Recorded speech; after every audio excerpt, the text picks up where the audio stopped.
morning to all of you, beta. Today we are going to start a new chapter number 23. Chapter number 23. Chapter name is Accounts from Incomplete Records. So let's start our today's class. Today is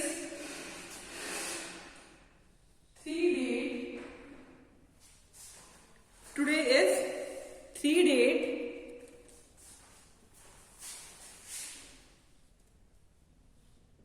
second month and 2021.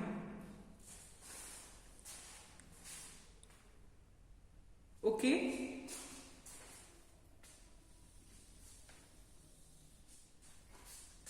And which day today? Wednesday.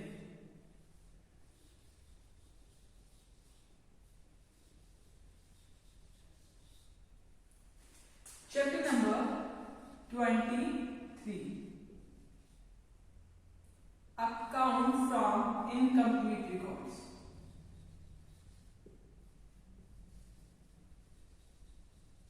Account from incomplete records.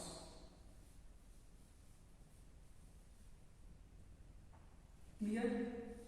Now, beta, before starting our chapter, you should know the meaning of accounts from incomplete records. Meaning of accounts from incomplete records.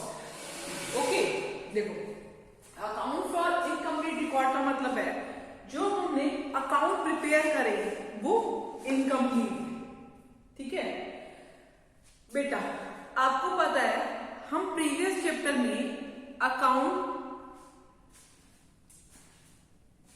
Record, जो हम अपने previous chapter में accounting records करते आ रहे थे, वो किस basis पे करके आ रहे थे, कौन से प्रिंसिपल पे करके आ रहे थे? डबल एंट्री सिस्टम पे। Double entry principle. हम कौन सा प्रिंसिपल फॉलो करते हैं? डबल एंट्री प्रिंसिपल फॉलो करते हैं। If accounts are not prepared according to double entry principle, then it will be called as incomplete records. Incomplete record कब कहलाएंगे? जब हम डबल एंट्री प्रिंसिपल फॉलो नहीं करेंगे तब उनको इनकम्प्लीट रिकॉर्ड करा जाएगा, ठीक है। इसका मतलब ये होगा हम कैसा सिस्टम फॉलो कर रहे हैं? हम सिंगल एंट्री प्रिंसिपल फॉलो कर रहे हैं। हम कौन सा सिस्टम फॉलो कर रहे हैं? Single entry principle. इसका मतलब हम अकाउंटिंग, हम क्या कर रहे हैं बेटा? अकाउंटिंग रिकॉर्ड्स जो है, जो हम अकाउंटिंग रिकॉर्ड्स प्रिपेयर कर रहे हैं, जो हम अकाउंटिंग रिकॉर्ड प्रिपेयर कर रहे हैं वो किस बेसिस पे कर रहे हैं? सिंगल एंट्री सिस्टम पे प्रिपेयर कर रहे हैं, उनको बोलते हैं इनकम्प्लीट रिकॉर्ड।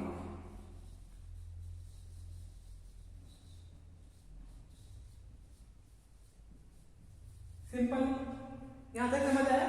इनकम्प्लीट रिकॉर्ड कब कहते हैं? जब हम डबल एंट्री प्रिंसिपल फॉलो नहीं कर रहे, हम सिंगल एंट्री प्रिंसिपल फॉलो कर रहे हैं अकाउंटिंग रिकॉर्ड्स को प्रिपेयर करने के लिए। अकाउंटिंग रिकॉर्ड्स को प्रिपेयर करने के लिए, अकाउंटिंग रिकॉर्ड्स को प्रिपेयर करने के लिए हम सिंगल एंट्री सिस्टम प्रिपेयर कर रहे हैं, उसको बोलते हैं इनकम्प्लीट रिकॉर्ड्स। क्लियर बच्चा?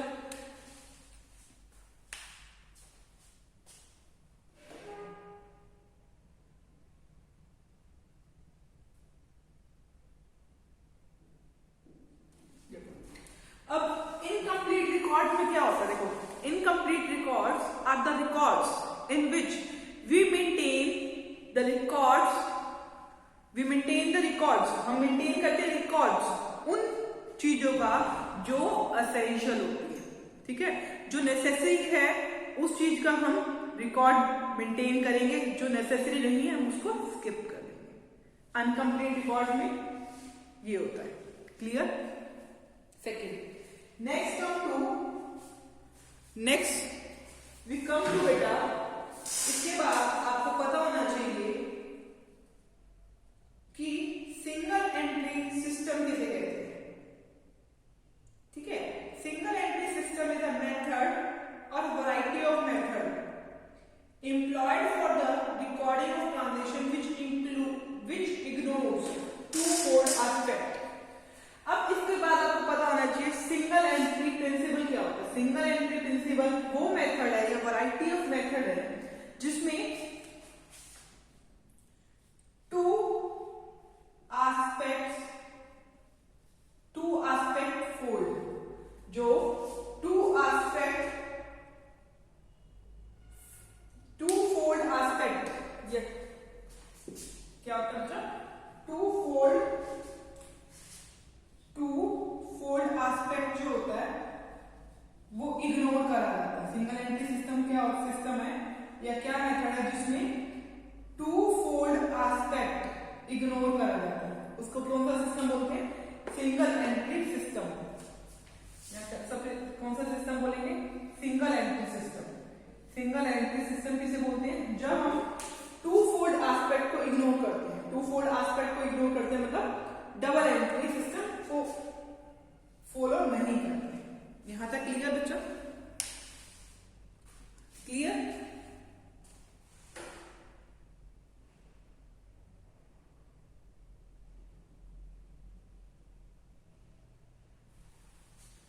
इसमें हम वो इंफॉर्मेशन यूज करते हैं या रिकॉर्ड करते हैं जो बिजनेसमैन को नेसेसरी हो।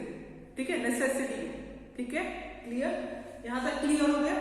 अब हम इसके बाद पढ़ते हैं डेफिनेशन जो आपकी बुक में दे रखी है, a system of bookkeeping in which a single entry system की डेफिनेशन दे रखी है बुक में आपकी, वो पढ़ लो। अब हमने ये पढ़ा इनकम्प्लीट रिकॉर्ड में, जब हमारे रिकॉर्ड कंप्लीट नहीं होते उसको बोलते हैं इनकम्प्लीट रिकॉर्ड। मतलब जब हम डबल एंट्री सिस्टम फॉलो नहीं करते तो हमारे रिकॉर्ड क्या होते हैं? इनकम्प्लीट होते हैं, उसको बोलते हैं इनकम्प्लीट रिकॉर्ड। अगर हम डबल एंट्री सिस्टम फॉलो नहीं कर रहे तो हम क्या कर रहे हैं बच्चे? हम सिंगल एंट्री सिस्टम फॉलो कर रहे हैं। ठीक है, सिंगल एंट्री सिस्टम फॉलो करते हैं। सिंगल एंट्री सिस्टम में क्या था? टू फोल्ड आस्पेक्ट को इग्नोर करते हैं। ठीक है, एक डेफिनेशन देख लेते हैं इसकी। इस definition is a system of bookkeeping in which, इसकी डेफिनेशन क्या है? A system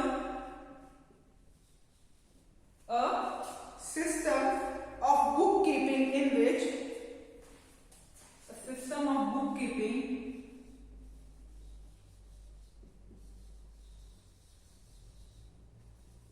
in which a system of bookkeeping in which as a rule only records of cash, as a rule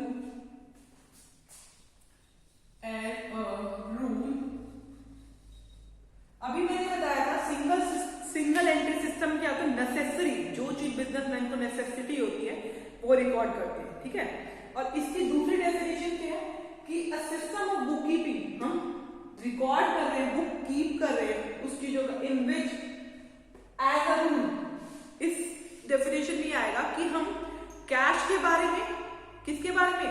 single entry system में हमें necessary किस चीज की होती है? कैश बुक की। कैश बुक की नीड होती है, वो प्रिपेयर करते हैं।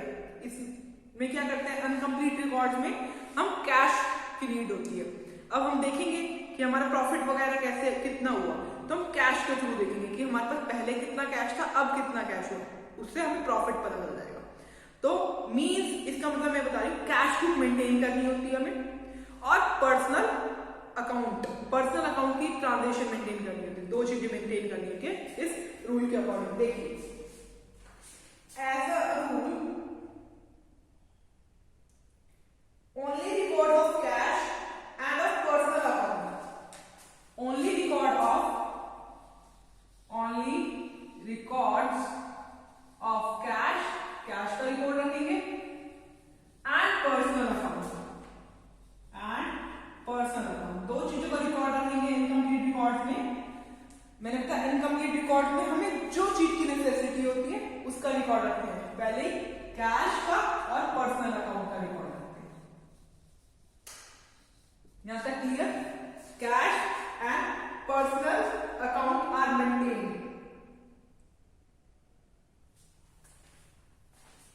are always maintained. Cash and personal account are always maintained. यहां तक क्लियर हुआ बच्चों? इसके बाद देखिए, it is always incomplete double entry system. It is always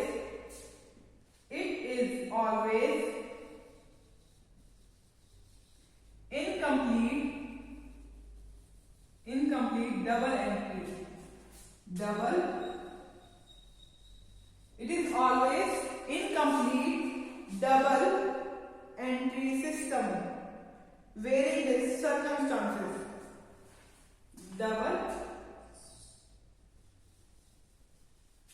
entry system varying with circumstances. Clear? इस डेफिनेशन से हमें पता चला कि सिंगल एंट्री सिस्टम की डेफिनेशन से हमें ये पता चला कि हम इसमें सिर्फ कैश बुक बनाते हैं और पर्सनल अकाउंट का रिकॉर्ड रखते हैं। क्लियर? इस एंट्री से हमें ये समझ आया। ओके, इसमें हम डबल एंट्री फॉलो नहीं करते। ओके, जिसकी वजह से हमारे रिकॉर्ड जो होते हैं वो इनकम्प्लीट रहते हैं। क्लियर बच्चा? अब देखिए, इसके बाद हमें पढ़ना है फीचर्स। इसके क्या फीचर्स है? देखो, अब आपको पता है किसी भी चीज को हमने पढ़ा हो, डेफिनेशन को अगर हमने उसकी पढ़ ली, डेफिनेशन से हम फीचर्स निकाल लेंगे। तो फर्स्ट फीचर क्या हुआ? हमें मेंटेन करना पड़ता है, सिर्फ क्या मेंटेन करना पड़ता है हमें इसका? फीचर्स में मेरिट्स और डीमेरिट्स दोनों आती है। देखो, इसमें हमें मेंटेन करना पड़ता है कैश बुक मेंटेन करनी पड़ती है। मेंटेनेंस ऑफ कैश बुक, पहला फीचर क्या हुआ? Maintenance of cash book. Second feature क्या हुआ? हमें पर्सनल अकाउंट फॉलो करना पड़ता है। ठीक है, अब थर्ड पॉइंट क्या है? लैक ऑफ यूनिफॉर्मिटी नहीं होती। जैसे एक ट्रांजेक्शन, देखो मैं आपको साथ समझा भी देती हूँ, लिख भी देती हूँ। फीचर्स पढ़ते हैं। Features.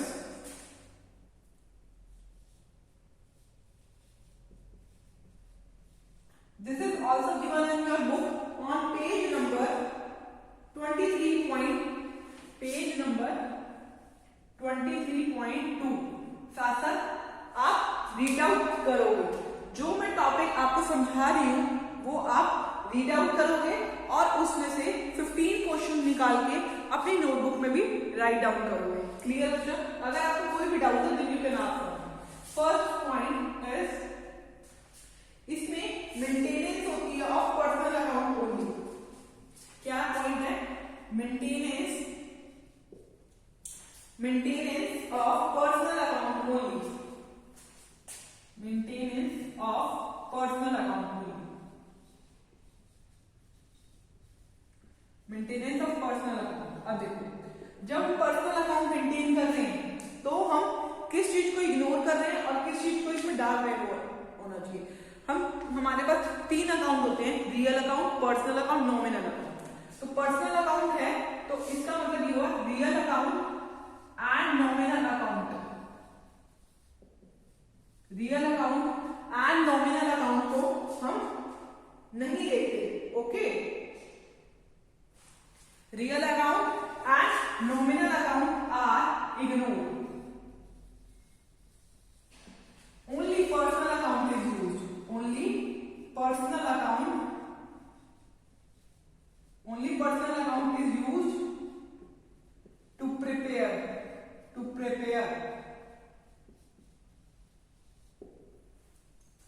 Clear?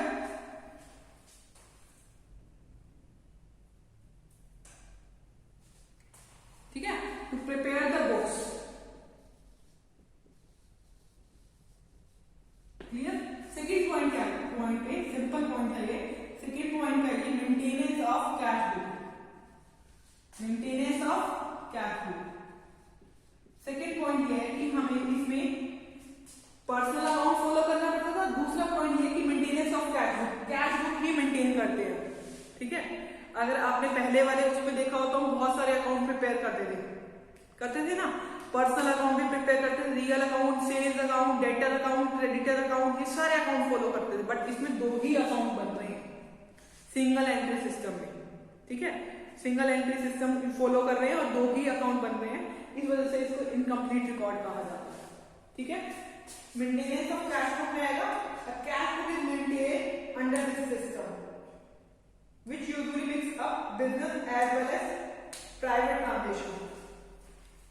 इसमें बोला गया है कैश बुक मेंटेन करी जाती है, इसमें लिखोगे मेंटेनेंस ऑफ कैश बुक में आएगा cash book is maintain, cash book is maintain, cash book तो मेंटेन करी जाती है। बट इसमें दिक्कत क्या है, इसमें प्राइवेट, देखो प्रोप्राइटर की private as well as business की दोनों ट्रांजेक्शन मिक्स होती है, ठीक है। प्रोप्राइटर की, बिजनेस की और प्राइवेट ट्रांजेक्शन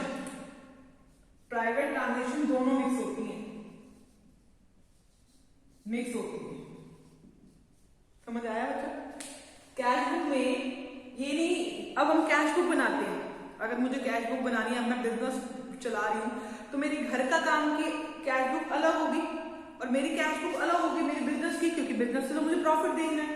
बट इसमें क्या होता है, मेरी पर्सनल, मतलब ये देखो, इसको लिखो पर्सनल, प्रोप्राइटर की पर्सनल जो ट्रांजेक्शन होती है एज वेल एज बिजनेस की ट्रांजेक्शन दोनों मिक्स होती है इसमें कैश बुक में, ये फीचर आ गया। थर्ड फीचर पे आ जाइए, थर्ड फीचर ये है सूटेबिलिटी, थर्ड फीचर ये है सूटेबिलिटी, देखो सूटेबिलिटी। अब जो हम डबल एंट्री सिस्टम फॉलो करते हैं वो सोल प्रोप्राइटर में भी फॉलो होता है, पार्टनरशिप में भी फॉलो होता है और कंपनी में भी फॉलो होता है। सूटेबल, इसमें सूटेबल कहां होता है, ये सोल प्रोप्राइटरशिप में फॉलो होता है, ठीक है, सोल प्रोप्राइटरशिप में फॉलो होता है, पार्टनरशिप में फॉलो भी हो सकता है, बट कंपनी में फॉलो नहीं हो पाएगा। क्यों? क्योंकि कंपनी के बहुत सारे लीगल रूल्स हैं, इस वजह से जो ये सिस्टम है वो कंपनी के ऊपर फॉलो नहीं हो पाएगा, ठीक है। फोर्थ पॉइंट क्या है, यहां तक आपको समझ आ रहा है बच्चा? Let's come to our fourth point which is lack of uniformity, lack of uniformity.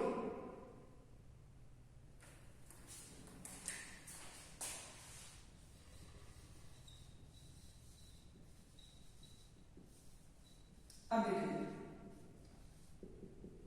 Single entry system में क्या था, जिस चीज की मुझे नीड होगी मैं वही फॉलो करूंगी। जैसे अब यूनिफॉर्मिटी में ए फॉर्म है, बी फॉर्म है, क्लियर। अगर ये दोनों डबल एंट्री सिस्टम फॉलो कर रहे हैं तो फॉर्म ए और फॉर्म बी में यूनिफॉर्मिटी होगी, क्लियर। बट अगर वो सिंगल एंट्री सिस्टम फॉलो कर रहे हैं तो जरूरी नहीं है जो ए के लिए कंपल्सरी हो बी के लिए भी कंपल्सरी हो, ठीक है। तो इनमें लैक ऑफ यूनिफॉर्मिटी होगी, हम कंपेयर नहीं कर पाएंगे एक फॉर्म को दूसरे फॉर्म से, कंपेयर नहीं कर पाएंगे एक फॉर्म को दूसरे फॉर्म से, क्योंकि लैक ऑफ यूनिफॉर्मिटी नहीं है। जो ए फॉलो कर रहा है वो बी फॉलो नहीं करेगा, क्यों? क्योंकि इस सिस्टम की वजह से, सिंगल एंट्री सिस्टम की वजह से। समझ गए बच्चा?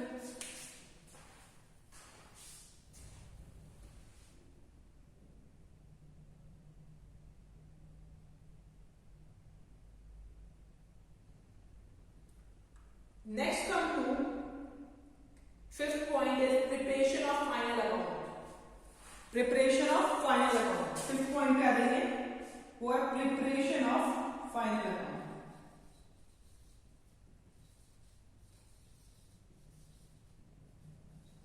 अब देखिए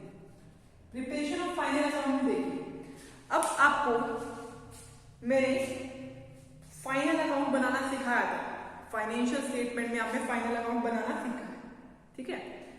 अब आपको पता है फाइनल अकाउंट में तीनों अकाउंट आते हैं, रियल, नॉमिनल और पर्सनल, बट इसमें हम कौन सा अकाउंट ले रहे हैं, सिर्फ पर्सनल अकाउंट ले रहे हैं।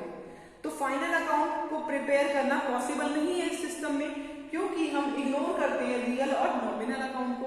और फाइनल अकाउंट देखो, फाइनल अकाउंट बनाने के लिए अगर हमें फाइनल अकाउंट बनाने हैं तो हमें रियल अकाउंट भी चाहिए, नॉमिनल भी चाहिए और पर्सनल अकाउंट भी चाहिए। बट इस सिस्टम में सिर्फ पर्सनल अकाउंट ही ले रहे हैं, रियल और नॉमिनल अकाउंट नहीं ले रहे, तो it is very difficult to prepare final account. यहां तक क्लियर हो? इसके बाद देखिए, इसके बाद समझाती मैं आपको, यहां तक समझिए, उसके बाद देखिए।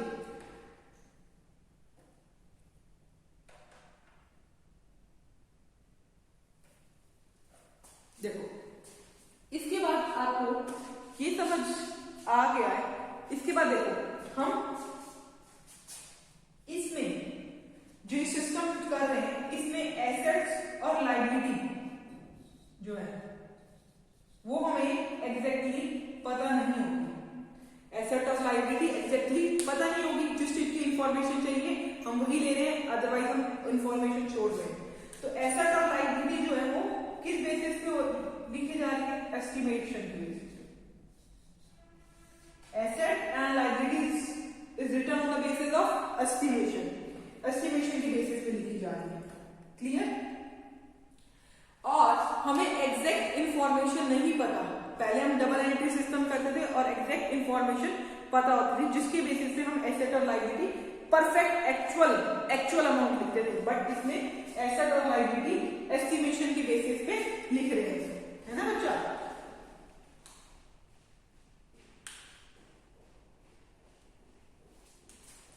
अब हम जब एसेट और लायबिलिटी एस्टिमेशन के बेसिस पे लिख रहे हैं तो उसको हम बैलेंस शीट नहीं बोलेंगे। हम बैलेंस शीट बनाते हैं ना, एसेट और लायबिलिटी से बैलेंस शीट बनती है। बैलेंस शीट कैसे बनती थी? एसेट और लायबिलिटी के बेसिस पे बैलेंस शीट बनती थी। बट अब हम इसमें एसेट और लायबिलिटी एस्टिमेशन के बेसिस में बना रहे हैं, तो इसको हम बैलेंस शीट नहीं बोलेंगे। अगर हम इसको बैलेंस शीट नहीं बोलेंगे तो क्या बोलेंगे? Statement of affairs. क्या बोलेंगे हम इसको? स्टेटमेंट ऑफ अफेयर्स बोलेंगे। What we will say? Statement of affairs. यहां तक क्लियर हुआ बच्चा? हम क्या बोलेंगे इसको? स्टेटमेंट ऑफ अफेयर्स बोलेंगे, ठीक है? यहां तक क्लियर? एक और पॉइंट है जो हमारा लास्ट पॉइंट है, वो 6th पॉइंट कहलाएगा, डिपेंडेंस ऑन ओरिजिनल वाउचर। क्या पॉइंट है? Dependence on original voucher. Dependence on original voucher.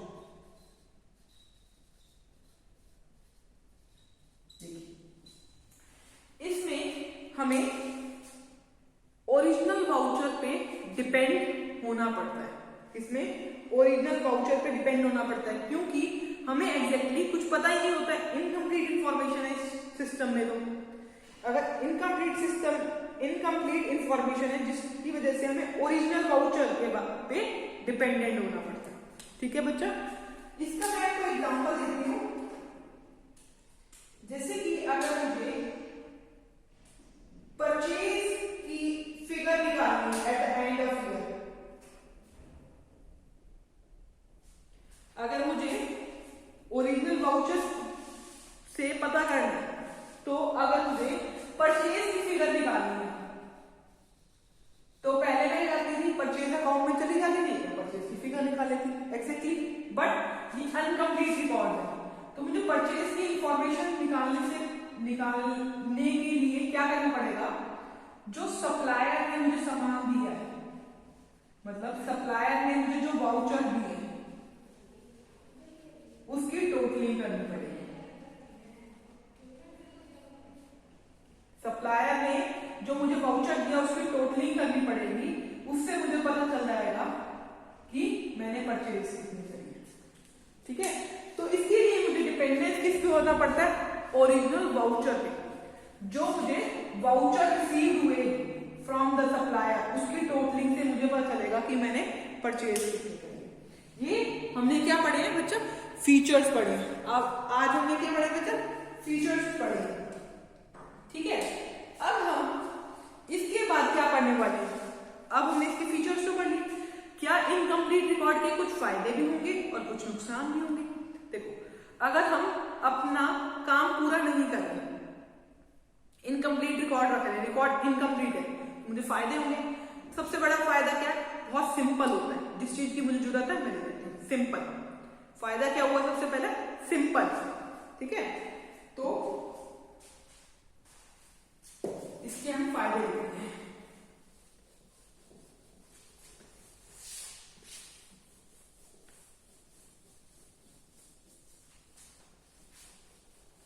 So let's start. इसमें रीजन क्या है? फॉर भाई रीजन क्या है इनकम्प्लीट रिकॉर्ड रखने के? Reason for keeping incomplete record, uses बोल सकते हो, यूजेस और reason for keeping incomplete record. Incomplete record रख रहे क्यों रख रहे? इसके रीजन क्या है, ठीक है। अब देखिए, reason of keeping incomplete records.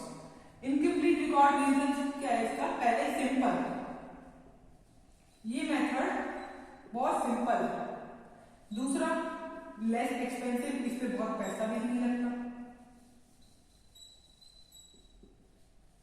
Third point, simple है बच्चा, ये वाली इनकम्प्लीट रिकॉर्ड में सिंपल मेथड है, सिंपल मेथड है। यहां देखो पहले सिंपल मेथड, ये सिंपल मेथड है, इसमें इनकम्प्लीट रिकॉर्ड रखे जाते हैं, इसमें कोई स्पेशल नॉलेज की नीड नहीं होती। सिंपल मेथड क्यों है? क्योंकि इसमें स्पेशल नॉलेज की नीड नहीं है, क्योंकि इसमें स्पेशल नॉलेज की नीड नहीं है। दूसरा पॉइंट है कि लेस एक्सपेंसिव, ये एक्सपेंसिव कम है क्योंकि इसमें हमें कैश बुक बनानी पड़ती है सिर्फ। लेस एक्सपेंसिव क्यों है? क्योंकि इसमें हमें कैश बुक और पर्सनल अकाउंट ही बनाना पड़ता है इनकम्प्लीट रिकॉर्ड में। ये दो अकाउंट ही बनाने पड़ते हैं, जिसकी वजह से हमें ज्यादा स्टाफ की नीड नहीं होती। ये दो ही अकाउंट बनाने पड़ते हैं, जिसकी वजह से मुझे ज्यादा स्टाफ की नीड नहीं होती कि वो बहुत सारे रिकॉर्ड मेंटेन करें, ठीक है, बहुत सारे अकाउंट मेंटेन करें, ठीक है। यहां तक हो गया सेकेंड पॉइंट तक। थर्ड पॉइंट क्या? Suitable for small concern. Third point है suitable for small concern, suitable for small concern. ये किस चीज के लिए सुटेबल है? फीचर में बताया हमने, स्मॉल बिजनेस से इसका सुटेबल है। ये किस चीज के लिए सुटेबल है? स्मॉल बिजनेस के लिए, suitable for small business.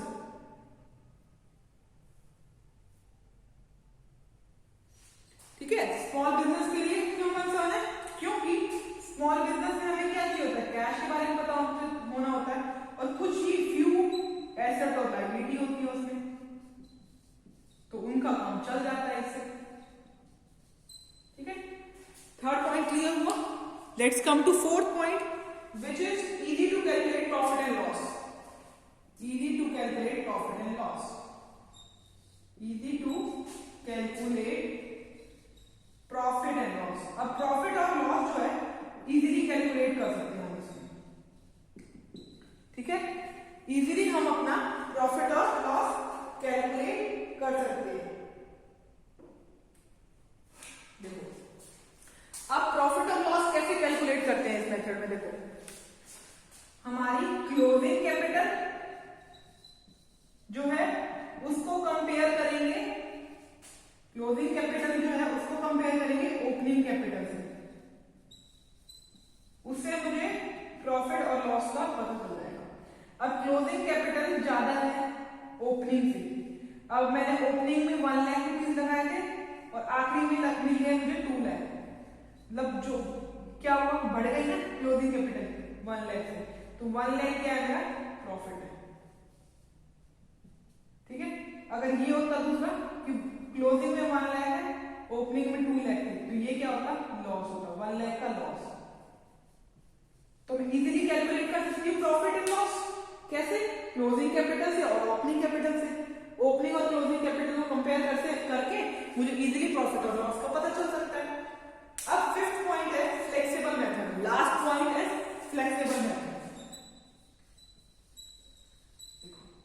Flexible method.